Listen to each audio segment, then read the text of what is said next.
Doctor ये बोलते हैं कि ये बीमारी 99.9% क्योरेबल नहीं है, रूमेटिक अर्थराइटिस। मैं कहता हूँ कि बीमारी 200% क्योरेबल है। आप उठ जाते हो, आपकी आंखें खुली हैं, मगर आपको बॉडी हिलाने में घंटा लग जाता है, आप दर्द से कराते हो। जो चीज आपको चैलेंज करती है ना, वही आपको चेंज करती है। अगर आप हिम्मत नहीं हारते ना, दुनिया की कोई ताकत नहीं जो आपको हरा सकती, किसी में है ही नहीं इतना।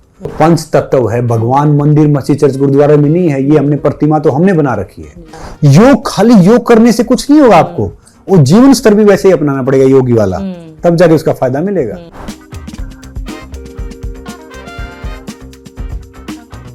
Welcome to our Sport Fit viewers. This is your one-stop platform where you get all the latest from the world of sports and fitness. Today on the podcast, we have a very, very special guest who is not just an icon in sports, but also in the world of fitness. We're talking of Sangram Singh. Sangram Singh is, of course, India's a very renowned wrestler, and now he's taking a leap at the age of 39 to MMA, mixed martial arts. Thank you so much संग्राम जी हमारे साथ जुड़ने के लिए। Republic podcast पे आपका स्वागत है।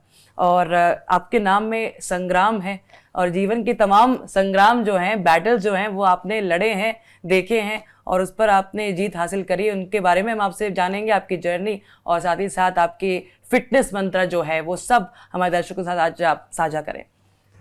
थैंक यू जी, thank you for inviting me जी, और मुझे आपने बुलाया, बहुत बहुत आभार जी।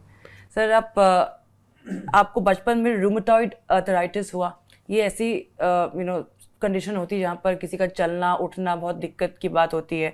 वहाँ से आप स्पोर्ट्स में जाते हैं, रेसलिंग में जाते हैं, और आज आप फिट इंडिया एम्बेसडर बन जाते हैं। ये ज़रा हमें बताएं कि ये कैसा रहा जर्नी। देखिए, क्या है कि मोस्टली मैं एक बहुत हम्बल फैमिली से आया हूँ। मेरा जन्म हुआ हरियाणा में, एक छोटा सा गांव पड़ता हमारा मदीना, अब थोड़ा बड़ा हो गया गांव। तो जब मैं पैदा हुआ तो आम बच्चों की तुलना में थोड़ा कमज़ोर था। फिर जब मैं 3-3.5 साल का हुआ तो मुझे पैरों में दर्द स्टार्ट हो गया। फिर ये धीरे धीरे दर्द यहाँ तक आया, घुटनों तक आया, घुटनों से फिर वो आगे आया। तो फिर धीरे धीरे एक टाइम ऐसा आ गया था कि मैं अपने हाथ से अपना मुंह धो सकता था। फिर खाना कम हो गया, फिर स्टोव पे आ गया, फिर घर वालों ने यहाँ दिखाया, वहाँ दिखाया, इधर उधर। तो क्या था कि फिर वो जर्नी ऐसी थी कि डॉक्टर ये बोलते हैं कि ये बीमारी 99.9% क्योरेबल नहीं है, रूमेटिक अर्थराइटिस। मैं कहता हूँ कि बीमारी 200% क्योरेबल है। कोई ऐसी बीमारी है ही नहीं कि जो क्योरेबल नहीं है, या कोई ऐसी बीमारी है ही नहीं कि जो क्योरेबल नहीं है, ठीक नहीं हो सकती। बाकी वो हमारे माइंड के ऊपर है, कि हमारे रूटीन के ऊपर है। जैसे कैंसर है, शुगर है, बीपी है, टीबी है, अर्थराइटिस है, जॉइंटिस है, ये बीमारी नहीं होती, लाइफस्टाइल डिजीज होती है। जब हम उल्लू बनते हैं तो बीमारी ऊपर आ जाती है। उल्लू का मतलब पता है क्या होता है? रात भर जागना। फिर जब हम ठीक ठाक होते हैं तो चली जाती हैं। और आजकल के जो बच्चे हैं वो उल्लू ही हैं। वो कहेंगे कि जो नए बच्चे हैं, आई एम पार्टी एनिमल। फिर वो पार्टी एनिमल 40 के बाद चलते फिरते फिर केमिस्ट बन जाते हैं। 4 बजे खानी है, 7 बजे खानी है, 8 बजे खानी है। तो फिर मेरी माँ ने हार नहीं मानी, जहाँ से वो दिन में मुझे 12-13 बार मसाज करती थी। कभी तिल के तेल से, कभी मस्टर्ड ऑयल से, कभी देसी घी से, कभी आयुर्वेदिक ऑयल से। और डॉक्टर कहते कि इस बीमारी मसाज नहीं करना चाहिए। तो फिर वो उस हिसाब से नेचुरोपैथी से, आयुर्वेदा से, नॉर्मल वो करने से फिर ये थोड़ा मैं ठीक हुआ। और वहाँ पे रेसलिंग बहुत फेमस है। फिर धीरे धीरे हरियाणा में ना रेसलिंग बहुत फेमस है। मैंने गांव में मिट्टी कुश्ती देखी, पहलवानों थोड़ा घी मिल रहा, दूध मिल रहे, पैसे मिल रहे। तो मैंने तो काश यार मैं भी पहलवान होता, रेसलर होता। और एक रेसलर की रिस्पेक्ट बहुत है, क्योंकि क्रिकेट का बैट आता था 20-30-40 रुपए का। बैडमिंटन, टेनिस तो आज भी नहीं है वहाँ पे इतना, थोड़ा बहुत जो शहरों में बच्चे खेलते, गाँव में इतना नहीं है। और लंगोट आता था 5 रुपए का। कभी माँ ने सील दिया, कभी बहन ने सील दिया। तो एक शरीर अच्छा हो जाए, नॉर्मल अच्छा हो जाए, उसमें ऐसी जर्नी स्टार्ट की। और ये बीमारी तो मतलब मैं बता नहीं सकता, बहुत टफ थी। कि आप उठ जाते हो, आपकी आंखें खुली हैं, मगर आपको बॉडी हिलाने में घंटा लग जाता है, आप दर्द से कराते हो। जब धूप निकलती है फिर आप नेचर कॉल के लिए कहीं जाओगे लकड़ी के सहारे, नॉर्मली सहारे, तो आज भी मेरे पैर की उंगलियां टेढ़ी हैं। तो डॉक्टर कहते थे कि भैया ये चीज़ है, वो चीज़ है, मगर ठीक है, जो चीज़ आपको चैलेंज करती है ना वही आपको चेंज करती है। अगर सारी चीज़ें नॉर्मल रहे ना, और मैंने एक बात और बोली थी कि बगैर पागलपन के है ना कोई प्रतिभा नहीं है। पागलपन का स्पर्श किए बिना कोई प्रतिभा हो ही नहीं सकती। और मेरी जिंदगी में जो मेरा रिजेक्शन है वही मेरा मोटिवेशन है। मैं खड़ा नहीं हो सकता था, रेसलर बना। बोल नहीं सकता था तो मोटिवेशनल स्पीकर बना। बहुत शाय था, टीवी पे आया, फिर रिजेक्ट किया गया, फिल्म करने जा रहा हूँ। तो मेरा ही मानना ये है कि जिंदगी एक है, एक अपॉर्चुनिटी है, वो आपके ऊपर है कि आप इसको किस तरीके से वो करते हैं। मैं जहां जाता था मैंने हर ताने को ताली बनाया है।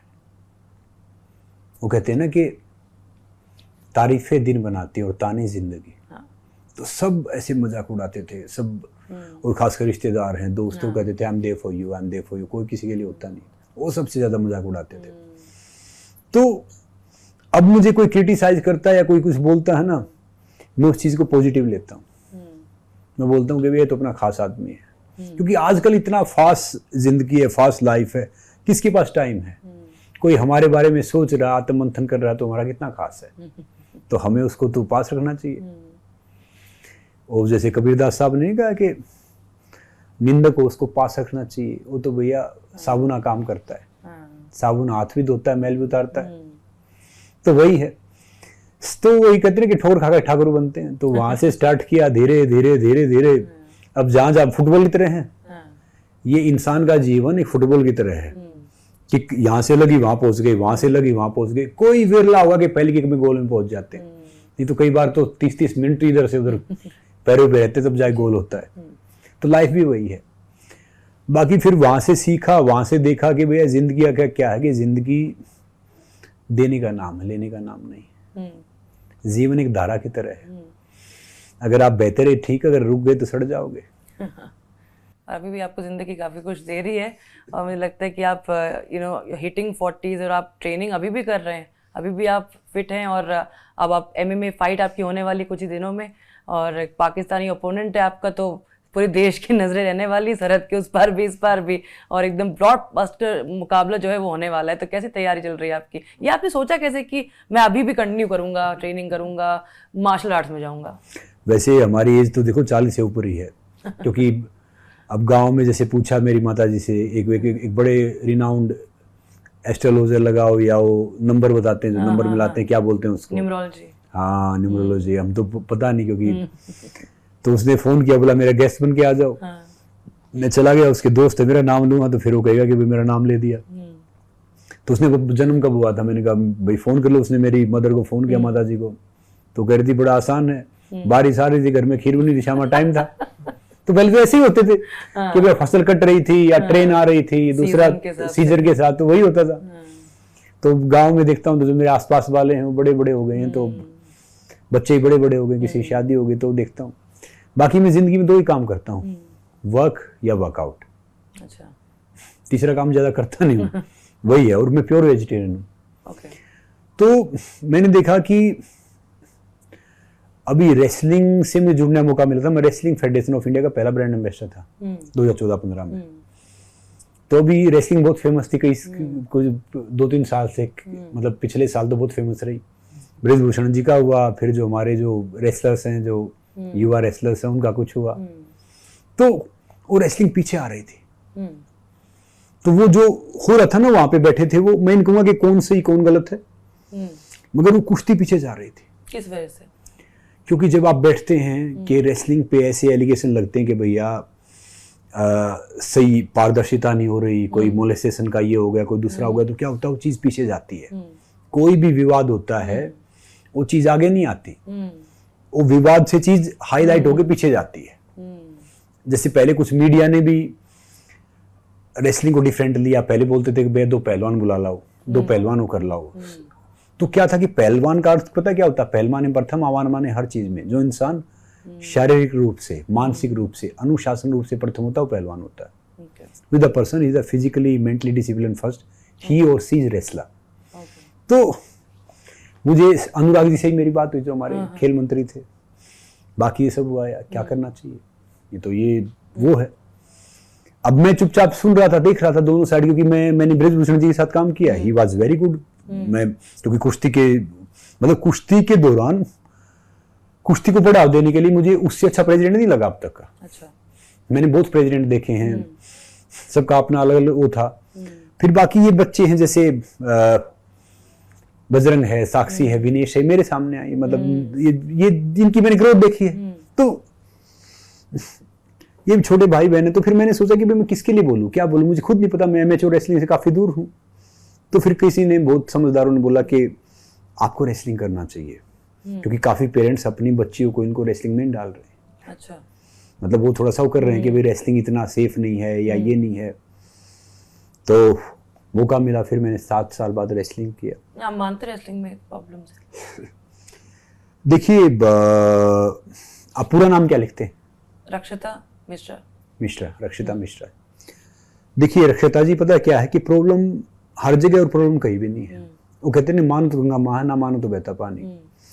क्या होता है कि घास से कैसी हो, चश्मा हरा होना चाहिए, सब कुछ हरा हरा दिखाई देगा। तो कई प्रॉब्लम नहीं है, और कुछ ऐसी जगह जहां पे प्रॉब्लम है। मैं ये कहूंगा कि प्रॉब्लम है या नहीं है। जब मैं एक्चुअली एमेच्योर रेसलिंग करता था ना, आज तो देखो कोई मेडल आता तो वो करोड़पति बन जाता है। मुझे आज भी याद है, जब मैं 2005 में सीनियर वर्ल्ड रेसलिंग चैंपियनशिप में जा रहा था, मेरे पास वीजा फी के पैसे नहीं होते थे। हम सुबह से शाम तक वीजा फी का इंतजाम करते थे। 500 रुपये आपसे मांग रहे हैं, 500 उनसे मांग रहे हैं। उस टाइम यूरोप की वीजा फीस होती थी 3,500-4 हज़ार रुपये। बाहर जाते नहीं थे। मेडल छोड़ दो, टारगेट ये होता था इंडिया रिप्रेजेंट कर लिया, नौकरी मिल जाएगी, बहुत बड़ी बात है। और किसी को इंग्लिश नहीं आती थी, कुछ नहीं आता था। अब तो कोई ओलंपिक में मेडल आए, सरकार ने भंडार खोल रखे, खजाने खोल रखे, आप 100 करोड़ का इंसान बन सकता है, कितने ही कर लो। तो फिर मैंने रेसलिंग किया, क्योंकि मुझे याद है कि सुशील मॉडर्न रेसलिंग को आगे लेके आए थे। और मैं, सुशील, योगेश्वर, हम सब एक जगह ट्रेनिंग करते थे, छत्रसाल स्टेडियम में। मैं दिल्ली पुलिस अखाड़े में से रहता था, वहां से जाता था मैं। और मैं पहला रेसलर था, मुझे मौका मिला, मैं रेसलिंग को अखाड़े से 5 स्टार लेके आया। जब मैं शो करना स्टार्ट किया, मैंने टीवी करना स्टार्ट किया, पब्लिक पहचानती थी क्या किया। वो रेसलर जो बिग बॉस में आया, डांस के शो में आया, उसमें आया, क्योंकि क्रिकेट वाले तो उनके अचीवमेंट्स हम पता है, बाकी स्पोर्ट्स का नॉर्मल है। तो फिर मैंने करना स्टार्ट किया, जैसे ये मैंने किया, तो उससे बहुत वो मैच बहुत थोड़ा बड़ा हुआ, नॉर्मली हुआ। फिर मुझे वहां पता चला कि भाई एमएमए एक ऐसा स्पोर्ट्स है, एमएमए, यूएफसी, ये सब जो वर्ल्ड का बहुत पॉपुलर स्पोर्ट्स है। इवन मेरी बहन का लड़का, भाई का लड़का। जब मैंने उनसे बात किया तो मैंने देखा कि वो एमएमए के हर स्टार को जानते हैं। रेसलिंग से कोई मतलब नहीं, उनके सिर्फ 2 फेमस हैं, 2 चीज को जानते हैं, फर्स्ट सोकर, सेकंड एमएमए। तो और मैं किसी को जानता नहीं था। मैं मौका मिला, मैंने कहा चलो इस एज में, जब आप 40s में जाके, मैंने कहा नाक वाक ये सब तो बचा लो भैया, पहले टूटा पड़ा, रेसलिंग में चोट लग गया था। फिर मैंने कोशिश किया कि मान लो इंडिया में ये कॉम्बैट स्पोर्ट्स अभी बच्चे तो कर रहे हैं काफी, मगर नामचीन कम कर रहे हैं। अगर मान लो मैं इसका जरिया बनता हूँ, मुझे मौका मिलता, तो ढेर सारे बच्चे इसमें अपना करियर बना सकते हैं, अपनी लाइफ आगे लेके जा सकते हैं। तो फिर मैंने चुना। और पहले तो समझदार थे नहीं, अब थोड़ी सी समझ आई है। तो भैया मेरा मकसद ये रहता है कि मैं एक बात सोचता हूँ कि मेरा देश महान, तो मेरा क्या योगदान। इवन आपसे 2 घंटा पहले मुझे एक बड़ी सी गुटखा कंपनी वालों ने अप्रोच किया, सिर्फ मुझे 2-3 पोस्ट डालने के 45 लाख दे रहे थे सोशल मीडिया पे। अगर मैं उनके साथ ऐड करता तो करोड़ों रुपए दे रहे थे। तो फिर मैंने उनको बड़े हम्बल तरीके से बोला कि भैया मैं तो गुटखा है या कोल्ड ड्रिंक है या तंबाकू है या वाइन है या सिगरेट है, बैटिंग है, मैं प्रमोट करता है नहीं। देखो 2 रोटी खाने जाए 3 बात करे 2 से 1 पे आ जाएंगे। अब मैं ढेर सारे देखता हूँ, मैंने कोल्ड ड्रिंक ऐड तब छोड़ा था, तब अकाउंट में 920 रुपए, तब मैंने करोड़ों का ऐड छोड़ा था। अब तो फिर भी चलो 2 रोटी चल रही है। मैं ना कभी पैसे के लिए काम नहीं करता हूँ, पैशन के लिए काम करता हूँ। अब फिल्म में मुझे ढेर सारे रोल आते हैं नेगेटिव, सुपरस्टार के अगेंस्ट, अपोजिट या बाकी उसके। तो मैं क्या करता हूँ कि मैं देखता हूँ, मैं रोल छोड़ देता हूँ, जो नेगेटिव हो या नोटेबल नहीं हो या कुछ हो। मेरा मानना ये है कि जो काम करो ना, ऐसा काम करोगे भाई आप 10 साल बाद बैठ के देखो तो आपको प्राउड फील हो कि मैंने कुछ काम किया था।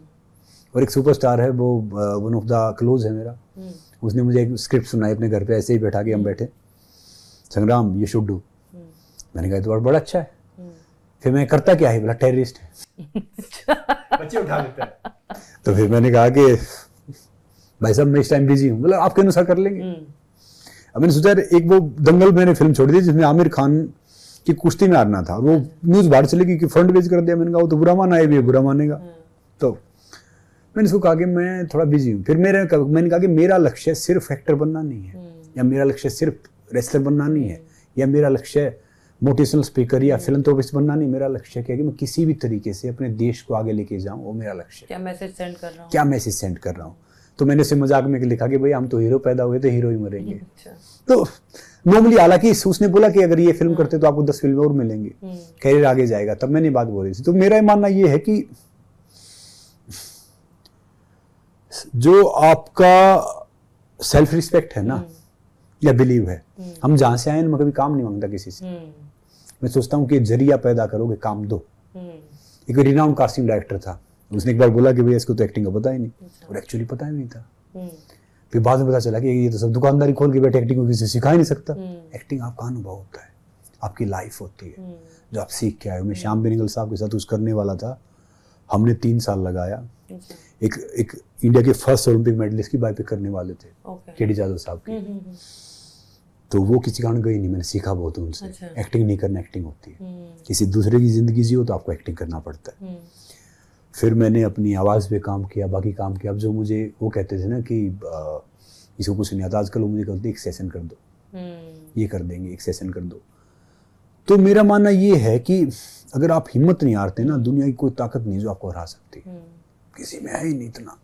और मैं एक बात हमेशा बोलता हूँ कि भैया ये दुनिया का इतिहास है ना, उन चंद पागलों की देन है जिनको अपने आप पे भरोसा था, और ये दुनिया उन्होंने बदली है जिनको दुनिया वाले कुछ करने के लायक समझते ही नहीं थे। तो जब आपका लक्ष्य सही होता है ना, तो आपको कोई महत्व नहीं रखता भैया आलोचना, विवेचना, प्रशंसा, या कोई कुछ करे, कोई महत्व नहीं रखता। बस लक्ष्य सही होना चाहिए। काम का क्या, काम तो दिमाग भी करता है, दिन रात करता है। वो दिमाग काम करता है ना, वो काम करता है विनाश के लिए। हम भले ही थोड़ा काम करें, हमें निर्माण के लिए काम करना चाहिए, समाज के, देश के। आप ये जिस तरह से कह रहे हैं पागलपंती होती है, मैडनेस जिसे कहते हैं अंग्रेजी में, there is a method in madness, ये भी कहावत है। एक उसके लिए भी एक तरीका होता है, इसके पीछे बहुत कुछ जाता है। और यहाँ पर मैं शुरू करूँगी आपसे पूछना आपकी फिटनेस पे, जो कि हमने बात करी, आपने बड़ी आसानी से कह दिया कि हिम्मत की बात करी, देश की सोचने की बात करी, लेकिन इसके पीछे क्या कुछ जाता है, किस तरह से माइंड और बॉडी को आप प्रिपेयर करते हैं इन सब चीज़ों के लिए। पहले तो मैं शुरू करूंगी, जैसे आजकल बहुत लोग कहते हैं कि डाइटिंग को लेके अलग अलग तब सबकी ओपिनियंस हैं। कोई बोलता है कीटो करो, कोई कहता है ये वाली डाइट होती है, कोई कहता है कि हाई प्रोटीन डाइट है। आपकी क्या डाइट है, आप क्या मानते हैं कैसी डाइट होनी चाहिए, किसको क्या फॉलो करना चाहिए? रक्षिता जी, मैं आपको सच बताऊं कि दुकानदार ढेर सारे बैठे हैं। वो कहते हैं ना कि कभी जो संत फकीर है वो संगमरमर के मकानों में नहीं मिलता, तो देसी की कभी बनी दुकानों पे नहीं मिलता। समझ रहे हो ना? तो क्या है, ये डाइट, वो डाइट, तीसरी डाइट, चौथी डाइट। अब मैं कैसे समझाऊं जो मेरे युवा दोस्त हैं, सब हैं, कि भैया ये शरीर है ना, नेचर से चलता है, साइंस से नहीं चलता। ये प्रोटीन, विटामिन, ये कैलोरीज लिखने वाले तो मेरे जैसे अनपढ़ आदमी होते हैं, उस पर चिपका देते हैं कि इसमें इतना हाई प्रोटीन है, ये प्रोटीन, दूसरा प्रोटीन है। आजकल के बच्चे क्या करेंगे, मान लो कोई पिज्जा खाएंगे, बर्गर खाएंगे, कोल्ड ड्रिंक पियेंगे, ओ माय गॉड ये कैलोरीज 1000 कैलोरीज मैंने ले लिया। ट्रेडमिल पे जाएंगे, आई हैव बर्न 1200। अब कैसे समझाऊं कि वो उसका कोई सेंस ही नहीं है बनने का, कुछ है ही नहीं। तो जितने हैं ना सब दुकानदार बैठे हैं, किसी को हेल्थ का एच नहीं पता, सच बता रहा हूं। ट्रेनर होंगे मोस्टली, आपको सिक्स पैक बनाएंगे, जीरो साइज कर देंगे, वेट घटा देंगे। ताकत बनाने का किसी को पता ही नहीं। ताकत बनाने के लिए साधना करनी पड़ती है। Fat to fit, fit to athlete. तो क्या है, जब आप ताकत बनाओगे ना तो आपका साइज भी घट जाएगा, सब कुछ कम हो जाएगा। वो एक्सरसाइज करवाओ तो उसकी। तो ये डाइट, वो डाइट मैं बताऊं, ये शरीर इतना कैपेबल है हमारा। अगर आप खुश होके सूखी रोटी प्याज भी खाओगे चबा चबा के, कसम से सारे विटामिन प्रोटीन पूरे हो जाएंगे। दुखी होगा कितना क्या है। और शरीर ना एक मशीनरी वैसी है। मान लो आप प्रोटीन लो, हाई प्रोटीन, मैं हाई प्रोटीन दूध लेता हूँ, घी खाता हूँ, आजकल मैं 200 ग्राम की कंज्यूम करता हूँ, 150 से 200 ग्राम मिनिमम, देसी गाय का, सफेद गाय का। नहीं मिले तो जो घर का बना हुआ ले लेता हूँ। मैंने अभी खाना खाया, खाना ना दिन में मैक्स टू मैक्स 3 बार खाना चाहिए, मैक्स टू मैक्स। चाहे वो स्पोर्ट्स पर्सन है, चाहे वो आम इंसान है, चाहे दूसरा है, नहीं तो 2 टाइम खाना चाहिए। मैं 2 टाइम खाता हूँ। देखो, एक आयुर्वेदा में कहावत है, 1 टाइम खाई योगी, 2 टाइम खाई भोगी, 3 टाइम खाई रोगी। मगर क्या है कि वो चलो चलेगा नहीं, आप 3 टाइम खा सकते हो। अब क्या होगा, एक मंडी देखी आपने, मंडी, उसमें लाला जी बैठे रहते हैं, हिसाब किताब लगाते रहते हैं, जलेबी लाना, कचौरी लाना, ये करना वो करना। वो 5 केजी बट्टा नहीं उठा सकते। एक जो मजदूर होता है ना, वो 4 दिन से मांग के लेता है, 100 केजी बोरिया उठा के डालता है। तो अगर आप ज्यादा खाओगे ना, तो ये उतना ही तेजाब बनाएगा शरीर, उतना ही काम करेगा, उतना ही सब कुछ करेगा, तो ये धीरे धीरे मशीनरी डाउन हो जाएगी, एग्जॉस्ट हो जाएगा। अब बाहर का प्रोटीन आप ले लो। अब आपकी सैलरी है 5 लाख रुपए, मैं आपको 10 लाख रुपए दूंगा, आप तो काम थोड़ी करेंगे, आप तो आराम से घूमेंगे, आराम से सोएंगे, आराम से वो करेंगे। ऐसे ही ये ऑर्गन है, अगर हमने बाहर से सब कुछ दे दिया तो भैया अंदर वाले काम करना बंद कर जाएंगे। मतलब बॉडी को ट्रेन करना, बॉडी को। अब मैं कैसे समझाऊंगे भाई, इतना प्रोटीन खा ले। प्रोटीन वो होता है कि एक्सेस करो, आप एक्सेस वर्कआउट हो गया, एक्सेस ये सब हो गया, तब आप प्रोटीन खाओ। ये दूध पियो, गर्म दूध पियो, हल्दी डालो, घी खाओ। या तो विदाउट डेयरी वाली, डेयरी बॉयकॉट हो रहा है, कई लोग कहते हैं डेयरी नहीं खाना है, दूध हटा दिया मैंने। अब रक्षिता जी, अगर ये मेरे आज जाए ना तो मैं इनके चपेट मारूं, बताओ। डेयरी ये जो नहीं करूँ, कहाँ की ताकत बनेगी? जो हमारा जलवायु है, जो भारत की जलवायु है, या ये है दूध और घी के बिना। अब बताओ, दूध नहीं पिएंगे तो बताओ गाय कहाँ रहेंगी, भैंस कहाँ रहेंगी? कोई रखेगा? नहीं रखेगा। ये कहेंगे बछड़े का है, कटड़े का है, तुम ये इन पे तो वो कर रहे हो। ये बहुत लंबी बहस है। मैं वेजिटेरियन हूं, तो क्या है कि दूध पियोगे ताकत आएगी। दूध से क्या है, दूध से दही बनती है, दूध से घी बनता है, दूध से पनीर बनता है, दूध से प्रोटीन बनता है। अरे वही चीज पी लो ना, ये फालतू की वो करते रहेंगे। लेकिन ये भी प्रॉब्लम हो रही है, बहुत मिलावट है, दूध इंजेक्शन वाला है। देखो, दूध वाला सुनार, दूध वाला सुनार, और एक और बताया कोई चीज मैं भूल गया, ये मिलावट तो करते हैं। एक बार मेरे गांव में एक सुनार ने अपनी माँ का हार बना दिया, अपनी खुद की माँ का हार बना दिया। सोए नहीं, 3 दिन हो गए, नींद ही नहीं आए। उसकी माँ ने पूछा, बेटा क्या हुआ? बोले, माँ मैंने हार में खोट नहीं डाला, खोट यानी उसमें मिलावट नहीं किया। तो बोले अच्छा, तो उसने रात को ही बोले इसमें कुछ कर दे, तो उसको नींद आई। ये पानी मिला ले चल जाएगा, मगर कई बदमाश तो क्या होते हैं, सोडा मिला देते हैं, कुछ करते हैं। अब मैं देखता हूँ कुछ ये सब्जी वाले हैं, उसमें इंजेक्शन लगा देते हैं, किसी फ्रूट में लगा देते हैं। देखो, उसको तो क्या है कि आपको ऑर्गेनिक को करना पड़ेगा। जैसे बहुत से कहते हैं ना, जैसे माई फैमिली डॉक्टर, भैया कि अपना फैमिली किसान ले लो, अडॉप्ट कर लो उसको, वो मेरे हिसाब से बहुत बेहतर रहेगा। तो फैमिली डॉक्टर से इन सब छुटकारा मिल जाएगा। इसका तो समाधान है नहीं। अगर सही ओरिजिनल चीजें लेनी है तो ये ज्यादा बेहतर है। और जैसे कहते हैं ब्रेकफास्ट लाइक अ किंग, और जो कि डिनर है सबसे लाइट होना चाहिए, इसमें आप मानते हैं? देखिए, मेरा मानना है कि ब्रेकफास्ट आप हैवी करेंगे तो दिन में आपको पचाने का टाइम मिल जाता है। लंच भी अगर आप फिर ठीक करते हैं तो फिर पचाने का टाइम मिल जाता है। डिनर में क्या होता है कि डिनर स्किप नहीं करना चाहिए, हम करते हैं और जो सीधे सो जाते हैं ना, फिर वो एसिडिटी बनाएगा, आपको फैट बढ़ाएगा, बाकी चीज करेगा। डिनर करके थोड़ा सा वज्रासन में बैठो, थोड़ी देर टहलो, तो फिर वो डिनर कामयाब है। बाकी क्या है कि बात सही है, सुबह ज्यादा खाओगे तो पूरा दिन मिल गया आपको, दोपहर हो गया तो भी इन्होंने किंग कर दिया या क्वीन करो या कुछ भी करो, वो एक डिफरेंट है। मगर क्या है कि आयुर्वेदा के हिसाब से भी क्या चीज है कि जो एक ये जो भारतीय संस्कृति है ना, ये सबसे प्राचीन है और बहुत साइंटिफिक है। मुझे मौका मिला है तो गीता, बाइबल, कुरान मैंने सब पढ़ के देखा है, थोड़ा थोड़ा पढ़ा, मतलब इतना ज्ञाता नहीं हूं मैं। पहले होते थे पंडित, पंडित माने विद्वान, आजकल होते पंडित, पंडित माने मूर्ख। एक मात्रा हट गई ना, विद्वान पंडित में, पंडित माने मूर्ख हो जाता है। तो हर इंसान वो पंडित है जो आधा ज्ञान लेके फिर वो ज्ञान सेपरेट करता है। आजकल के बच्चे देखता हूँ 20-25 साल के, ये 6 पैक बनाओ, ये दूध नहीं पीना चाहिए, प्रोटीन होना चाहिए। मैं देखता हूँ कि भैया जितनी इन बच्चों की उम्र है ना, इतने तो मेरे रेसलिंग करते हो गए, मेरे 30 साल तो रेसलिंग करते हुए हो गए, 30-32 साल। तो मैं वही बात कह रहा हूँ कि भाई स्पोर्ट्स, मैं गुरुकुल में पढ़ा हूँ थोड़े दिन, मैंने बाहर के कोचेज देखे हैं, ढेर सारी ट्रेनिंग की है, ढेर सारी बीमारी देखी है लाइफ में। तो मैं निचोड़ बता रहा हूँ, जितना वहम रखोगे ना, कुछ देखो अहम का तो कुछ बीमारी का इलाज हो सकता है। जो कहते हैं कि भैया आंखों का ऑपरेशन हो सकता है, मगर जो आपका जो सोच वो हो जाए ना, दृष्टि आप दिखा सकते हो, मगर जो आपकी जो चेंज हो जाए ना अंदर वाली, उसका क्या करोगे आप? समझ रहे हो? ये दिमाग और छाता है ना, अगर आपने नहीं खोला तो बोझ है, आप ले घूमते रहोगे। खोल लिया तो आपको बारिश से, धूप से, सबसे बचाएंगे। तो अब कहते हैं कि जैसी दृष्टि वैसी सृष्टि। तो वो हमारे ऊपर है कि भैया आंखों का तो आप ऑपरेशन करवा सकते हो, नजरिए का ऑपरेशन कहां से करवाओगे, कैसे होगा? तो ऐसे ही ये है, इनको आधी नॉलेज पता, आधी नॉलेज में वो सब करते हैं। प्रोटीन खाना ठीक है, मगर प्रोटीन को तरीके से खाओ। मैंने कहता कि प्रोटीन खाना गलत है, तरीके से खाओ।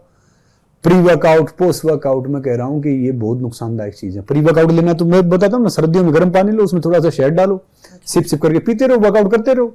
गर्म में तो एक लीटर पानी लो, उसमें 4 नींबू निचोड़ो, थोड़ा सा आपने सेंधा नमक डाला, थोड़ी सी खांड डालो या चीनी डाल लो, और नेचुरल ग्लूकोज होगा, उसको सिप सिप करके पीते रहो।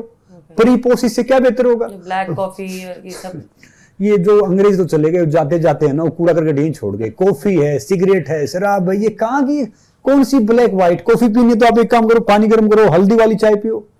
हल्दी डालो, कच्ची उबालो, और उसमें गुड़ डाल लिया आपने, तो वो सेहत को भी लगेगी, फायदा भी देगी। ये मैं ब्लैक कॉफी नहीं पीऊं तो ये हो जाओ, माय गॉड, कॉफी पीने से दिन हो जाए। कौन सी एनर्जी, कौन से भारत के इसलिए कौन से वो करते हैं जी कॉफी पीने से? कोई मुझे पूछता ना चाय लोगे कॉफी लोगे, पता क्या कहते हो, बीमार थोड़ी भैया। अब डॉक्टर कहने से या डॉक्टर कहने से कि भैया ये थोड़ी कि वो हेल्दी हो जाएगा, फिट हो जाएगा। अब पता है क्या है कि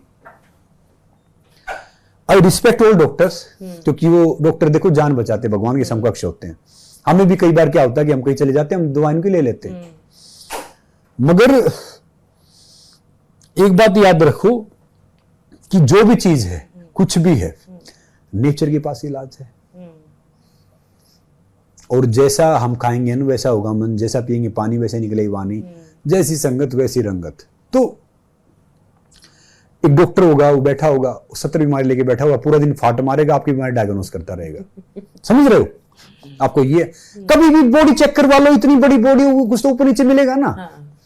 तो हर रोज अपना खून निकलवाने मत भागा करो भैया, सबको बोलता हूं, चेकअप करवाओ, चलो जरूरी है, ठीक है, बॉडी बता देगी, सिम्टम बता देंगे। देखो 6 महीने में, साल में आपने चेकअप करवाया, अच्छी बात है। हर महीने आप एक खून यार देख खड़े रहोगे, वो पाइप लगवाए रहोगे, उसमें फायदा क्या है? तो तब जरूरत हो तब करवाओ। तो आपने शुरू में लाइफस्टाइल की बात करी, लाइफस्टाइल डिजीज की बात करी, लेकिन आजकल सबका जो है, लड़के लड़के सबके डिफरेंट हार्मोन्स हैं, एज के हिसाब से मेटाबॉलिज्म डिफरेंट है, और उस चक्कर में क्या होता है कि स्केड्यूल भी बहुत डिफरेंट है। हम लोगों को ही न्यूज़ में कभी शिफ्ट कुछ होती है, शूट कहीं है, उस पर डिपेंड करता है। तो उसमें जो आप कह रहे हैं सुबह ब्रेकफास्ट का टाइम या रात को सोने से पहले, ये सब चीज़ें कभी फॉलो नहीं हो पा रही हैं। मैं आपकी सही बात, मेरा भी वही है, मैं महीने में 25 दिन ट्रैवलिंग करता हूँ। हाँ। मगर क्या है कि मैं कभी रात का खाना नहीं छोड़ता, मैं तो सारा खाना खाता हूँ, मगर वर्कआउट जरूर करता हूँ अपने लिए। अब भी समझा रहा हूँ सबको, अपने लिए 30 मिनट, 1 घंटा, 1.5 घंटा निकाल लो, नहीं तो फिर डॉक्टर के उधर टाइम निकालना पड़ेगा, बाहर वेटिंग रूम में, और पैसे दे के आओगे। ये शरीर की रक्षा है ना, धन से ज्यादा कीजिए, शरीर की हिफाजत धन से ज्यादा कीजिए, नहीं तो फिर है ना धन भी आपके शरीर की हिफाजत नहीं कर पाएगा। तो भले ही टाइम है, 2 टाइम टॉयलेट जाओ, खाना उसके बाद खाना है मेन मील, नहाने से पहले खाने बाद 1 नंबर जाओ, कभी पेट की बीमारी नहीं होगी, कभी पथरी नहीं होगी, कभी कुछ नहीं होगा। सोते हुए 1 बूंद तेल यहाँ पे डाल के सोना अभी में, आप 3 बजे सो, 4 बजे सो, कभी सरसों का, कभी नारियल का। तो क्या है कि आपके होठ नहीं फटेंगे, बाकी आपकी बॉडी में कभी भी ड्राइनेस इतना नहीं आएगा, खासकर आपकी इंटरनल बॉडी में, क्योंकि पूरा स्विच यही है। एक ने बोला कि जी ऐसे कैसे हो जाएगा, और देखो ये हाथ 90% बॉडी के सारे पार्ट यहीं पे हैं, और इस पैर में जब भी मसाज करवाओ ना, तो नीचे वाले तलवों की, इनकी मसाज करो। ये क्या है? फायर। ये क्या है? आग। ये क्या है? एयर, हवा। स्काई, आसमान। अर्थ, पृथ्वी। वाटर, नीर, जल। तो 5 तत्व है। भगवान मंदिर, मस्जिद, चर्च, गुरुद्वारा में नहीं है। ये हमने प्रतिमा तो हमने बना रखी है, प्रतिमा में भगवान नहीं है। भगवान कहाँ है? भ भूमि, ग गगन, न नीर, अ अग्नि, व वायु, अ अग्नि, न नीर। तो ये 5 तत्व मिल गए ना, तब ये भगवान बना है, इसीलिए हम भगवान कहते हैं। तो जब भी आपका हम ध्यान लगाते हैं ऐसे बैठ जाते हैं, थोड़ा सा नॉर्मल है। ज्यादा माइंड डिस्टर्ब है तो ऐसे बैठ जाओ, नाखून से नाखून मिलाओ, खाली ऐसे करने से काम नहीं होगा। जब तक आपने कोई चार्जर नहीं लगाया और वो बटन नहीं दबाया तो काम करेगा? खाली चार्जर नहीं काम नहीं करेगा। तो नाखून से नाखून मिलना चाहिए आपका, ज्यादा माइंड। तो कभी कोई खांसी जुकाम नॉर्मली हो जाता है या लगता है 10 मिनट ऐसे वैसे बैठ जाओ, आपकी बॉडी में है ना, मैं कह रहा हूँ विटामिन सारे पूरे हो जाएंगे, क्योंकि आपने पृथ्वी को और अग्नि को मिला दिया है। आपको खांसी जुकाम कुछ नहीं होगा। कभी पेशाब में जलन तो ऐसे बैठ गए, ये एसिडिटी हो गई तो ये बैठ गए। तो सारी चीजें तो यही तो हैं। अब पहले कहाँ थोड़ी होते थे, कहते कि भैया उसकी बीमारी की दवाई तो हो जाती है, वहम की थोड़ी होगी। वहम की तो एक हुक्मान हकीम लुकमान हुए, उनके पास भी नहीं थी, तो बड़े फेमस थे एक टाइम पे। एक को बोला जी मेरे पेट में दर्द है, पेट में दर्द है, बहुत दवाई दी उसने, लास्ट में बोले भाई ये तुम्हारे पास भी नहीं है। तो कहने का मतलब ये है, अगर आप अपने दिन का शेड्यूल ठीक कर लोगे, भले ही रात को कर रहे एक टाइम पसीना निकालोगे ना, अब कितना ही खराब पानी है, पानी को अगर आप गर्म कर लोगे ना तो पानी शुद्धता में आ जाएगा। दूध कहीं बाहर भी पियो, देखो मैं आज सबको बता रहा हूँ अच्छी बात, आप सबको पता नहीं होगा, दूध आप कहीं बाहर पीते हैं, दूध में कुछ मिलावट भी, उसको गर्म करवा लो, थोड़ी सी हल्दी डलवा दो, मैं कह रहा हूँ दूध शुद्धता में आ जाएगा, एंटीबायोटिक हो जाएगा। जो छोटी मोटी चीज जो डाली है ना, और मैं ये कह रहा हूँ कि भाई जो कुछ दे रहे हैं ना यही कुछ मिलना है। आप किसी को खुशियां दोगे खुशियां मिलेंगी, नॉर्मली दोगे नॉर्म यही मिलेगा। एक सुई तक लेके जा नहीं सकते, फिर कहाँ इतना भागा दौड़ी ये सब करना है, समझ रहे हो ना। तो मेरा मानना ये है कि भाई the best living selfless giving. मैं एक बात सोचता हूँ हमेशा कि देना तो भैया सही तरीके से दो, और ज्ञान है या पैसा है या खाने का सामान है या जो भी आपके पास चीज है, वो दोगे तो बढ़ेगा घटेगा नहीं, वो देना सीखो, वो करना सीखो। अब जब जो बच्चे हैं, जो मोस्टली जैसे जो यूथ बी टाउन में रहता है, गांव वालों को सबको शहर में आना, शहर वालों को गांव में जाना है, खुश कोई कहीं नहीं है।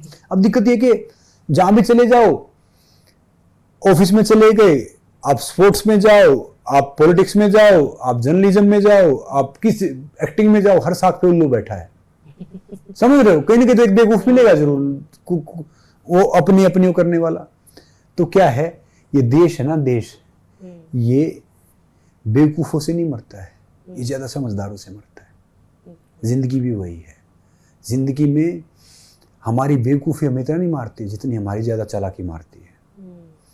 क्योंकि ज्यादा समझदार होगा ना, फिर वो ज्यादा समझदारी वाली चीज करेगा, वो अपना दायित्व निभाने में समझदारी दिखाएगा। ज्यादा नहीं दिखाना होता है, अपना दायित्व नहीं मानना होता है कि भाई हम यहाँ कोई मालिक थोड़ी, हम तो कस्टोडियन है। मैं इस रूम में आया, 2 दिन बाद मैं चला जाऊंगा, अपना बैग उठा के बाहर, तो बैग भी लेके जा सकते। तो ये पूरी दुनिया है, जो भी पद है, ये सब पद है ना सिर्फ संबोधन के लिए होता है। इज्जत कमाने के लिए काबिल बनना पड़ता है। तो इसीलिए मैं, चाहे प्राइम मिनिस्टर साहब हैं या कोई रिक्शा चालक है या कोई भी है, मैं सबको समान समझता हूँ, सबका योगदान समान है। क्योंकि मैं तो बहुत खुददार आदमी हूँ, अपनी वहां से उठा हूँ, यहाँ तक आया हूँ, आगे गया हूँ। मैं, मेरे लिए कोई पार्टी महत्व नहीं रखती, मेरे लिए कोई नेता महत्व नहीं रखता, मेरे लिए मेरा देश महत्व रखता है। जो मेरे देश के साथ जाता है मैं उसके साथ जाता हूँ, जो देश का सोचता है मैं उसके लिए सोचता हूँ। कुछ नहीं चाहिए। और जो एक बात बताऊं, जो देश को चाहेगा ना कुछ नहीं चाहेगा। छोड़ दो कि भाई, पहले जब मैं इंटरटेनमेंट में आया तो कई रेसलर कहते थे तो भैया वो इंटरटेनमेंट वाला रेसलर है नॉर्मली। आज उन सबके बच्चे मेरे फैन हैं, वो सब छोड़ गए हैं, उनके बच्चों के साथ रेसलिंग करता हूँ या नॉर्मली चीजें करता हूँ। बात ये नहीं, चैंपियन वो नहीं होता जो मेडल जीत गया, ट्रॉफी जीत गया, फर्स्ट आया, किसी फील्ड में टॉप कर लिया। चैंपियन होता है जो लगातार कोशिश करता है, कोई भी फील्ड है। तो फिटनेस का कोई ये नहीं है कि भाई 20 दिन में करे, 30 दिन में करे, 40 दिन में करे। ये एक जर्नी है। जर्नी को आपको हर रोज स्टार्ट करना है, हर रोज अपने अनुसार लेके जाना है, धीरे धीरे इसको एंजॉय करना। मैं वर्कआउट एंजॉय करता हूँ, मैं अच्छा खाना एंजॉय करता हूँ, मैं अकेला रहता हूँ। आप देखोगे मेरे एक सूटकेस, उसमें किताब मिलेगा या बाकी चीजें मिलेंगी। मैं फ्लाइट में हूं तो मैं वर्कआउट करूंगा। जैसे आजकल मौका मिलता है बिजनेस क्लास में जाओ या किसी में भी जाओ, तो बाहर वाले सोचते हैं इसका पेट खराब है, मैं टॉयलेट में जाके डिप्स मारता हूँ 400-500 खड़ा होके, समझ रहे, खड़ा होके वो हाथ में रखता हूँ। तो क्या है कि हमने फैशन में बना रखा है। अब कोई आदमी स्मोक या ड्रिंक करेगा, लाइफ एंजॉय कर रहा है, कोई वहां पे डिप्स मारेगा, पागल हो गया है। तो हमने वो सोच गलत कर रखी है, और अंग्रेजों ने बड़ी हमें बहुत तोड़ा है। क्यों तोड़ा है? आज की जो शिक्षा पद्धति है वो बहुत खराब है। अंग्रेजों की शिक्षा पद्धति, हमारी जो शिक्षा पद्धति थी वो बहुत साइंटिफिक थी। अब आज मुझे याद है, मेरे दादा परदादा कल मेरी माँ कह रही थी भैया ये चिड़िया है ना, चिड़िया गोरैया चिड़िया थी, वो लौट रही है तो कल बारिश आएगी। ये ऐसे हवा इधर उड़ रही है। तो साइंस पहुंची आज तक हमारी यहाँ पे, और बारिश आ गई। आज सुबह निकला तो बारिश थी। हाँ। तो वो देख के बता देते थे कि भाई बादल ये हो रहे हैं तो ये बरसेंगे। हाँ, ये सब हो गए। तो आजकल काम पहुंचे। मौसम विभाग बताता है कि आज बारिश नहीं होगी, समझो आराम से जाओ भाई आज बारिश होगी। बारिश बता रहा है तो भाई बारिश नहीं होगी, समझ रहे हो। तो हमने वो साइंस डेवलप नहीं की है, या उसको अभी भी इज्जत नहीं दे पाते हैं, सीरियसली नहीं लेते हैं। देखो याद रखो, we mature with damage not age. जब तक आपका अनुभव नहीं होगा, बाकी चीजें नहीं होगी। आजकल स्कूलों में क्या पढ़ाते हैं, कॉलेजों में क्या पढ़ाते हैं, त्रिकोण, समकोण, षटकोण। जो जिंदगी दृष्टिकोण को पढ़ाता ही नहीं, उनको पता ही नहीं कि क्या है। तो मैं इसीलिए हर जगह बोलता हूँ कि अपने बच्चों को परवरिश दो, पालो मत। इंडिया में 98% लोग अपने बच्चों को पालते हैं, सिर्फ 2% परवरिश करते हैं। कुत्ता अपने बच्चों को पालता है, शेर परवरिश करता है। इस पे मैंने एक वीडियो भी बनाया है सोशल मीडिया पे, जब जाएंगे पालना और परवरिश में क्या फर्क होता है। वो माता पिता उनके काम करते रहेंगे, नॉर्मली करते रहेंगे, वो बाई बच्चों को पालेगी। और माता पिता और टीचर, शिक्षक, ये है ना बहुत क्रूशल होते हैं। इन्हीं कोख में परलय और निर्माण दोनों पलते हैं। अगर उन्होंने सही तरीके से किया, अब मान लो कि इंजीनियर खराब निकला, कितने आदमी 50 आदमी मार जाएगा टाइम से पहले। पुल गलत बनाया, गाड़ियां गिर गई 5-7 तो 50 चले गए। डॉक्टर खराब निकला तो भैया 50 को पहले पहुंचा देगा, इंजेक्शन लगा देगा, दवाई दे देगा। आजकल तो डॉक्टर वो यहाँ रोग नहीं है, रोगी नहीं काफी तो। मगर एक शिक्षक गलत निकला ना तो देश की नींव हिला जाएगा। एक बच्चा भी उसने गलत तैयार कर दिया, पता नहीं वो कितने गलत तैयार करेगा। ऐसे ही माता पिता है, अगर वो सही पालन पोषण नहीं किया ना तो देश की नींव हिला रहे हैं। तो उनका बहुत बड़ा योगदान है। तो उनको सही होना चाहिए। बात पैसे की नहीं होती। अब पैसा तो ऐसे, पैसे से आप अपना वर्क एथिक्स या पैसे से देश में प्रगति या पैसे से वो नहीं नाप सकते। एक जूता 20,000 का पहनो, पैरों में रहेगा, बिंदी 1 रुपए की माथे पे रहेगी। तो ये तो टीचर है, माता पिता बिंदी है, वो तो माथे पे रहेंगे। बाकी जो ये सब फालतू चीजें ना जो हमें ढेर सारे ये सब करते हैं। अब आजकल दिक्कत क्या है कि वो लोग प्रवचन देते हैं जिन्हें प्रवचन पता ही नहीं है क्या। वो लोग हेल्थ की बात करते हैं जिनको पता ही नहीं कि हेल्थ है क्या। वो लोग इतिहास बताते हैं जिनको पता ही नहीं कि हिस्ट्री क्या थी। हिस्ट्री हमारी ये हिस्ट्री नहीं है, मैंने हिस्ट्री से एमए किया है। मैं यहाँ की अंग्रेजों ने लिखवा दी, मुगलों ने लिखवा दी, दूसरे ने लिखवा दी, तीसरे ने लिखवा दी। एक्चुअली इतिहास तो आज तक हम ढूंढ ही रहे हैं। हमारी कितनी किताबें जला दी थी वहां पे नालंदा में। तो क्या है कि इतिहास में पुराना और नया मिला के देखता हूँ। मेरे घर में जैसे मैं बहुत शाकाहारी, जो मेरे बड़े भाई हैं वो पूरे गांव में सबको हाथ पैर ठीक करना, उनको देख के मैंने रेसलिंग स्टार्ट किया था। पूरे गांव में किसी कोई बीमारी हो वो नेचुरल तरीके से ठीक करते। किसी से कोई पैसा नहीं लेते, कोई चीज नहीं करते। अखाड़ा चलाते हैं, अध्यापक हैं, पढ़ा के भी आते हैं, सारी चीज करते हैं। तो उनकी लाइफ स्टाइल देखिए, मैं 3-4 दिन रहा। 9:30 बजे सो जाएगा, 9-9:30 बजे गायत्री मंत्र का उच्चारण करके सोएगा, उच्चारण से उठेगा और 1 मिनट में नींद आ जाती है उनको। 3:30 बजे उठ जाते हैं। तो कहते हैं ये पैर वैसा होता है। मतलब वो कहते हैं ना कि अब गांव में अगर 5 बजे नहीं उठे तो ऐसा लगता था वैसे पाप कर दिया। तो वो उनका लाइफ स्टाइल है, उनकी लाइफ है, हमारे से कहीं ज्यादा अहमियत है, कहीं ज्यादा कीमती है। तो हमें क्या है कि फिटनेस का पहला पैमाना क्या है कि हमें हमारा रूटीन ठीक करना पड़ेगा, हमारी डाइट ठीक करनी पड़ेगी। तो आजकल ये हो रहा है ना, लाइफस्टाइल से बहुत चीज़ें हो रही हैं। मेंटल हेल्थ इश्यूज आते हैं, या फिर मैनेज नहीं कर पा रहे अपने आप को, या बहुत चीज़ें हो रही है, स्ट्रेस बढ़ रहा है यंग ओल्ड सबको। तो उस चक्कर में एडिक्शंस भी बढ़ जाते हैं। एडिक्शंस सिर्फ सब्सटेंस या ये मतलब जैसे आप कहते हैं ड्रिंकिंग स्मोकिंग पार्टी वाली ही नहीं, जैसे कि शुगर एडिक्शन, किसी को क्रेविंग्स होती हैं, बहुत लोगों को क्रेविंग होती है। कंफर्ट फूड है, मुझे मेरा डिप्रेशन है, मैंने पिज्ज़ा मंगा लिया, मुझे अच्छा लगा, मैंने चॉकलेट खा लिया, मुझे अच्छा फील हो रहा है। तो वो कैसे मैनेज कर सकता है आजकल? देखिए, अगर मान लो कोई स्मोकिंग वाला हो गया तो मुझे स्मोकिंग करने बहुत तलब लगती है। वो चने रखे, चने के साथ थोड़ी सौंफ रखे। अच्छा, जब भी तलब लगे थोड़े से वो खा लो। जो मीठा खाना है, मैं बहुत मीठा खाता हूँ। मैं 40 रसगुल्ले खाता था, अब भी खाता हूँ। मैं वेट कम करो या ज्यादा करो तो जगरी रखो या खांड रखो, जो देसी जो शुद्ध वो होती है उसका बनाओ। कोई मीठा पकवान खाओ। अच्छा खाना तो घी का खाओ, बना हुआ। घी का भी नुकसान नहीं करेगा। तो इन चीजों का सब्स्टिट्यूट है, वो सब्स्टिट्यूट निकाल लो। चॉकलेट खाना है, चॉकलेट है ना बहुत खराब उस चीज से बनती है। अब ऐड वैसे कर दिया कि भैया ये चॉकलेट गिफ्ट करो, वो करो। अब जो बच्चे हैं, जो ढेर सारे जो नए जो यंग बच्चे आते हैं, उनमें प्यार मोहब्बत के दिन आते हैं, वो फूल तोड़ते हैं, अपना टाइम वो लगाते हैं कि भाई चांद तोड़ दो, तारे तोड़ दो। मैं बच्चों को समझाता हूँ कि भाई अगर फूल देने से मोहब्बत होती तो माली पूरे शहर का महबूब होता, क्योंकि फूल तो ही लेके आता है, गुलाब तो। और फिर लव मैरिज कर लेते हैं, फिर डिवोर्स हो जाता है थोड़े दिन में। वो फिर कंकड़ निकलते हैं दाल में, मैं बेटा सारे कंकड़ वही थे जो पानी फेंके थे ना दोनों मिलके, तो मैं कैसे समझाऊं मैं। तो क्या है कि वो हमने सारी चीज उल्टी बना रखी, तो सब सब्स्टिट्यूट्स का चेंज कर लो। और 1000 लड़के 1000 लड़कियां, चाहे कितने शादी कर लो, कितना डेटिंग कर लो, कितना कुछ कर लो, सब एक जैसे ही है। Respect each other, respect your relation, respect your emotions. बाकी कहते जी वो ठीक नहीं है और वो दूसरा ठीक नहीं है, तीसरा ठीक नहीं है। देखो 2 बर्तन होंगे, आवाज तो आएगी। देखो झगड़ा तो होगा, कहीं भी आप चले जाओ, कुछ हो, चाहे वो तो किसी का भी हो, मगर क्या है कि फिर वो चीजें नॉर्मली हो जाएंगी। अब कई जगह मनमानी हो जाती है, तो मनमानी की तो तीनों गए, धर्म, दान और वंश। नहीं भरोसा तो देख लो भैया, रावण, कौरव, कंस।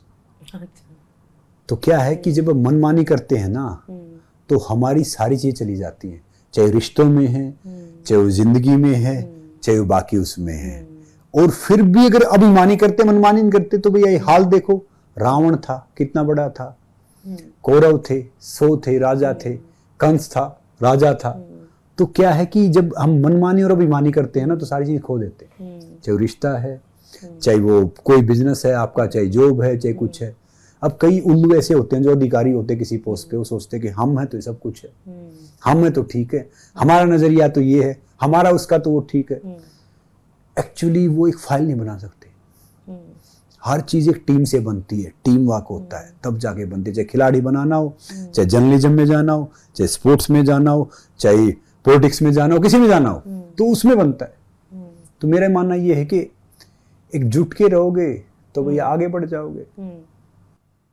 तो जैसे आपने बोला कि हमारी जो है पढ़ाई की, हमारे बहुत रिच कल्चर रहा है जो उस तरह से पढ़ाई नहीं कर रहे, उसमें से एक और ट्रेडिशन है वो योगा है। तो अभी भी ये डिबेट रहती है, जैसे अगर मैं किसी को बोलूं कि योगा करना है या जिम करना है। योग होता है, योग, ये योगा तो उन्होंने बना दिया जो, हाँ वो तो जो वो बना लगा, योग का मतलब है जोड़ना। हाँ। जब आप योग कहेंगे तो शरीर के अंगों को जोड़ेंगे, सांसों को जोड़ेंगे। अब जिम क्या है, जिम एक सब्स्टिट्यूट है। जिम में आप वेट ट्रेनिंग कर सकते हो, मैं करता हूँ 20 kg 30 kg में कर लेता हूँ, उससे आपकी हड्डियां ठीक रहती है। मगर बगैर योग के तो आपके चेहरे पे चमक, आप फिट तो हो जाओगे जिम से, स्वस्थ आप योग से ही होगे। अच्छा। कहते हैं ना कि भैया वो मेरी माँ जैसी है, मगर माँ तो नहीं है ना, समझ रहे हो, माँ और मौसी फर्क तो है ना, माँ तो माँ ही है। तो योग क्या है कि योग बॉडी को फिट तो करेगा, मतलब जिम बॉडी को फिट तो करेगा, शायद मजबूती बनाएगा, मगर स्वस्थ आपको योग ही बनाएगा। तो जो स्टार्ट तो वही है भैया, बाकी तो बाकी चीज। बहुत लोग इसको कम आंकते हैं, बोलते हैं कि इससे कैसे वेट होगा, इसका क्या मतलब, तो बस स्ट्रेचिंग है, बस कुछ उनको लगता है कि बस एक पोज होते हैं बस। और ये अब जो 200 kg बेंच प्रेस मारता है अपने शरीर को नहीं उठा सकता हाथों पे, तो फिर कहाँ ताकतवर है, कमजोर है। अपने हाथों पे चलो, बॉडी वेट ज्यादा करता हूँ, मैं सारी चीज करता हूँ, बॉडी वेट ज्यादा करता हूँ, मैं लटकता हूँ, कूदता हूँ, क्योंकि जो हमारे पूर्वज पहले बंदर ही थे, मैं कोशिश करता हूँ उनको फॉलो करने की। तो हाथों पे इस पे करता हूँ, मैं योग करता हूँ, प्राणायाम करता हूँ, तो मैं ठीक हूँ, फिट हूँ। अगर मैं वो नहीं करूंगा तो कहाँ फिट हूँ। अब 40 की जो मैं MMA में कर रहा हूँ, वो 18-20 साल के यंगस्टर का स्पोर्ट्स है। अब जिससे मैं खेलूंगा कितने 20-22-25 साल लड़का होगा, तो मैं तो 40 का हूँ। मैं हर नई चीज को लुक फॉरवर्ड करता हूँ कि भैया दो, और ये मेरा ये खेलना जीतने हारने के लिए नहीं, उन सब बच्चों के लिए है जिनकी आंखों में खेल का सपना है, कि मैं किसी भी तरीके से उनको इंस्पायर कर पाऊँ कि भैया उनकी फिटनेस के लिए, उनकी जिंदगी के लिए, उनकी बाकी चीजों के लिए। एक बच्चा जो कभी खड़ा ही नहीं हो सकता था, जो फिट इंडिया आइकन है, चल नहीं सकता। तो मेरा मानना ये है कि जीवन रुकने का काम नहीं है, करते रहो। और आप जैसे योगा के बहुत तरीके, हॉट योगा, ये योगा, वो योगा, हाई इंटेंसिटी योगा, इसमें आप क्या कहते हो? योग आसन तो सिर्फ 5 आती है, बाकी तो फिर देखो वो शैलियों के हिसाब से, बाकी के हिसाब से फिर सब बना लेते ढेर सारे आसन, और फिर ढेर सारे फिर वो वैसे हो जाए, रैपर हो जाता है। जैसे एक जूता अगर रोड पे पड़ा है तो वो मान लो 100-200 रुपए का, 500 का होगा, शोरूम में चला गया तो वही 5,000 रुपए का हो जाएगा। तो आसन तो 5 आते हैं, बाकी फिर कोई होट है, कोई दूसरा है, कोई कूल है, फिर सब मार्केटिंग है, दुकानदारी है। योग खाली योग करने से कुछ नहीं होगा आपको, वो जीवन स्तर भी वैसे ही अपनाना पड़ेगा योगी वाला। तब जाके उसका फायदा मिलेगा। ये नहीं आप यहाँ योग कर रहे हो, शाम को पैग मार रहे हो, तो योग कितना काम करेगा आपको। पूरा होलिस्टिक अप्रोच रखनी पड़ेगी आपको, तब जाके होगा। नहीं तो अब देखो आजकल योग ही हमें, देखो मैं सबके लिए अच्छा योग करता हूँ, अच्छी बात है योग कर रहे हो आप, कुछ कर रहे हो, मगर अगर वो जिंदगी भी अपना लिया तो फायदा हो जाएगा। जैसे अब जैसे एक और चीज़ है, जिम में भी लोग कहते हैं कि मैं कार्डियो ज़्यादा करूंगा, वेट ट्रेनिंग से कुछ नहीं होगा। लड़कियां कहती है वेट ट्रेनिंग करने से मेरे मसल्स आ जाएंगे, आदमी ऐसी बॉडी हो जाएगी। ये जिम में जो है वेट ट्रेनिंग वर्सेस कार्डियो, उसको भी लेके बहुत ज़्यादा अलग अलग थ्योरीज रोज हम पढ़ते हैं सोशल मीडिया पे भी। आपका क्या मानना है इस पर? एक शरीर को मजबूत बनाना ना, तो आपको कार्डियो भी करना पड़ेगा, आपको वेट ट्रेनिंग भी करना पड़ेगा, आपको योग भी करना पड़ेगा, आपको संपूर्ण करना पड़ेगा। बशर्ते ये नहीं है कि भाई आप करोगे तो मसल्स आएंगे नहीं। वो तरीका होता है वेट ट्रेनिंग करने का, हर तरीका करने का। आप स्पेशली मसल्स के लिए करो तो मसल्स ही आएंगे। बाकी हर चीज करने का तरीका होता है। मैं बताने कि प्रोटीन खाने का भी तरीका होता है, मल्टीविटामिन खाने का भी तरीका होता है, कि किस टाइम खाएं, कैसे खाएं, कितना वर्कआउट करें, खाएं, पानी कैसे पिए, खाना कैसे खाएं। अब देखो पानी बहुत अच्छा है, पानी पीने के बिना वो सब कुछ है, मगर पानी गलत टाइम पे पिया जाए तो जहर है। दूध बहुत अच्छा है, दूध गलत टाइम पे पिया जाए जहर है। खाना बहुत अच्छा है, खाना ज्यादा खाया जाए जहर है। तो मैंने सब पे वीडियो बना रखे हैं सोशल मीडिया पे बच्चों के लिए, कि पहले मैं यूट्यूब पे एक्टिव था नहीं, अब थोड़े से हम एक्टिव हुए हैं। तो क्या है कि सोशल मीडिया पे की चीजें कब कौन सी क्या चीज हो, ठीक है। जब घर में शादी ब्याह हो रहा होगा, आप किसी को गाली दोगे ना, वो भी अच्छा लगेगा। कि झगड़ा हो रहा होगा ना, किसी को प्रवचन दोगे ना, कहीं आ जाते हैं यार, पता नहीं क्या क्या बात करते हैं। तो ये सारी चीजें वही है, टाइम के अनुसार, समय के अनुसार महत्व है हर चीज का, कब क्या क्या चीज होनी चाहिए। जैसे कुछ लोग अब जैसे आपने बोला प्रोटीन खाने का तरीका, एक होता है पानी कब पीने का, अब बोलते हैं कि 10 ग्लास भी पीने हैं। क्या ये बॉडी पर डिपेंड करता है सबको ही, आपको लगता है कि? देखिए जी, प्यास लगे तब पानी पियो। खाना खाने से आधा घंटा पहले और खाना खाने के 1 घंटा बाद पानी नहीं पीना चाहिए, वो आपके लिए फायदेमंद है। नहाने से पहले खाने बाद 1 नंबर जाना चाहिए। जरूरी नहीं 10 गिलास पानी पीना। सुबह उठते हो तो कोशिश करोगे 1 लीटर पानी पी लो, थोड़ा गुनगुना पानी 1 लीटर पी लो। ऐसे दिन में जब आपको लगे कि भाई नॉर्मली चीज है, कभी भी पानी बाकी सुबह के अलावा 200 ग्राम से ज्यादा एक दम में पानी नहीं पीना चाहिए, 250 ग्राम से ज्यादा, और फायदा देगा, नुकसान देगा। और एक और ये और पानी और खाना बैठ के, हाँ साथ में तो नहीं खाना नहीं, पानी और खाना बैठ के पीना चाहिए। हाँ, बैठ के खाओ, बैठ के। हाँ, एक होता है राइस और रोटी साथ में खाना चाहिए, नहीं खाना चाहिए, इसको लेके बड़ा एक वो रहता है। बिल्कुल साथ में खाओ। मैंने एक वीडियो बना था जिसमें मैं घी में शहद डाल रहा था। अच्छा। क्योंकि उन्हें सलाह दी घी और शहद तो जहर बन जाएंगे। अगर सेम मात्रा में डालो और मिला के लो तो जहर बनेंगे। अगर तीसरी चीज के साथ आपने मिला दिया, थोड़ी मात्रा ऊपर नीचे रखी, तो अमृत है। पंचामृत में भी डालते हैं जैसे, तो अमृत का काम करेंगे। तो क्या है कि वो सबका होता है, इसलिए मैं कह रहा हूँ कि पता नहीं ढेर सारों को। अब आप इतनी सारी चीजें बोल रहे हैं, तो आप बताइए कि आपने स्केड्यूल, जैसे आप ट्रैवल करते हैं, आपने बताया महीने 25 दिन, तो ऐसी कौन सी चीजें जो आप बिल्कुल ही छोड़ते जाए किसी भी कोने में दुनिया के? जी, मैं चाय कॉफी बिल्कुल नहीं पीता, नॉन वेज बिल्कुल नहीं खाता, अंडे बिल्कुल नहीं खाता, मांस मदिरा कोल्ड ड्रिंक दूर की बात है, बिल्कुल छूता भी नहीं। मैं अपने साथ में अपना देसी घी, अपना शहद, अपना गुड़, अपनी हल्दी, अपना नमक लेके चलता हूँ। तो ये सारी चीज मैं कहीं भी जाऊँ लेके चलूंगा। अब मैं बाहर जाऊंगा तो जो हमारा फिजियो, मैंने उसको पहले ही बोल दिया, गाय का घी लेके आना देसी। मेरे पास भैंस का, मेरी माता जी ने दे दिया, मैं गाय खाता हूँ। और साथ में भैया खांड लेके आना। तो मैं सारी चीजें वो करता हूँ, वर्कआउट करूंगा। अब इसके बाद अब हम जैसे रश हो रहा है, लेट हो रहे हैं, तो एक 2 प्रोग्राम हो रहा है, उसके बाद रात को आगे फिर वर्कआउट करूंगा। अच्छा। सुबह फिर वर्कआउट करूंगा। तो मेरा मानना वही है कि भाई रिफाइंड शुगर आप नहीं लेते? देखो जी, आजकल बोलते हैं कि मीठा मत खाओ, मीठा नहीं खाओगे ना स्किन खराब हो जाएगी, स्किन क्वालिटी, ताकत रहेगी। नहीं खाएंगे तो? मीठा नहीं खाएंगे, ताकत ही नहीं रहेगी। आप कह रहे हैं कि शुगर से एजिंग हो रही है। ये भगवान, ये कौन से लेके आना, कौन सा जवान में हाथ पकड़ा उसको मेरा, अगर हाथ छुड़ा ले तो। बहुत थ्योरीज होती है, एक नहीं है। ये सब है ना, ये अपनी दुकानदारी चला रहे हैं। मीठा खाओ, मीठा खाने से ताकत आएगी शरीर में, स्किन चमकेगी। मेरी क्वालिटी कितनी अच्छी है। मैं शुगर बहुत से ज्यादा खाता हूँ, लड्डू खाता हूँ 10-10, मगर मीठे में खाओ, जगरी खाओ, मिश्री खाओ, खांड खाओ, ये मीठा लो, शहद खाओ, तो ये लो अच्छे स्रोत से। मैं ये खाता हूँ बहुत। अब भी लड्डू बनवाए, खांड डाल रखी है। मीठा छोड़ दे तो ताकत ही नहीं रहेगी आप में, फायदा क्या है?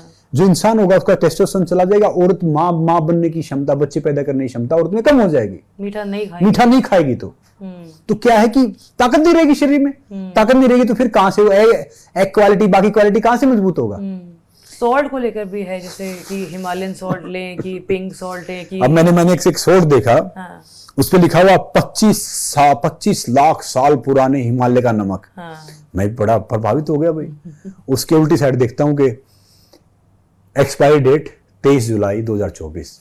मतलब 25 लाख साल पुराना हिमालय और ये इतने एक्सपायर कर रहे हैं। तो वो समझ रहे दुकानदारी है ये सब। जो भी दिल मिले टाटा नमक खाओ, दूसरा नमक खाओ, सॉरी ये काट देना, जो भी दिल मिले कोई भी नमक खाओ। आप बाकी सेंधा नमक और मिल जाए तो अच्छी बात है, पिंक सोल्ट मिल जाए अच्छी बात। गांव में हम सीधा नमक खा के आ गए जी। ये सब वहम की बात है कि ये खाओगे ताकतवर बनोगे। आप अपने शेड्यूल से, अपने एक्सरसाइज से, अपने खाने से वो ताकतवर बनाएगा। ये नमक और चीनी अच्छा खाओगे तो अच्छी बात है।